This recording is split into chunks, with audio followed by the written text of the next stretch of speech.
Overall గా చాలా చాలా బాగుంది. మరి దీని ప్రైస్ ఎంత?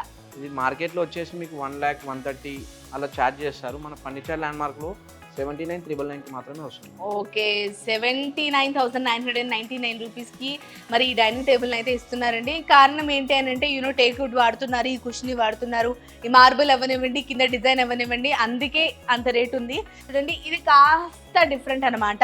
ఇది బెంచ్ వచ్చేసింది, అలాగే దీని డిజైన్ కూడా కాస్త డిఫరెంట్ గా ఉంది. మా కోసం ఎక్స్ప్లెయిన్ చేయండి. ఇది 4 సీటర్ అండ్ 1 బెంచ్ ఉంది మేడం. దీంట్లో మనకి కొన్ని హాల్ డైనింగ్ హాల్ చిన్నగా ఉంటుంది. అవును, ఓన్లీ 4 చైర్స్ యూజ్ చేసుకొని మనం సైడ్ లో పెట్టుకోవచ్చు. వస్తే బెంచ్ అడ్జస్ట్ చేసుకోవచ్చు. రైట్, 6 మెంబర్స్ ఉన్నప్పుడు బెంచ్ తీసుకొని వేయచ్చు, లేదంటే సెపరేట్ గా పెట్టొచ్చు. నైస్, ఇది చాలా కూడా బాగుంది. సేమ్ ఫుల్ టేక్వుడ్ లో యూజ్ చేసాం. టేక్వుడ్ లో ఉంది. ఓకే, దీంట్లో డిజైన్ కూడా చూసుకోవచ్చు మీరు లెగ్ లో. రైట్, డిజైన్ చాలా చాలా బాగుందండి. మరి దీని ప్రైస్ వచ్చేసి ఎంత? దీని ప్రైస్ మీకు 45,000 వరకు మార్కెట్ లో చార్జ్ చేస్తారు. మన ఫర్నిచర్ ల్యాండ్ మార్క్ లో 32,500 ఉంది. దీంతో పాటు మళ్ళీ కలర్ కస్టమైజేషన్ కూడా అవైలబుల్ గా ఉంది.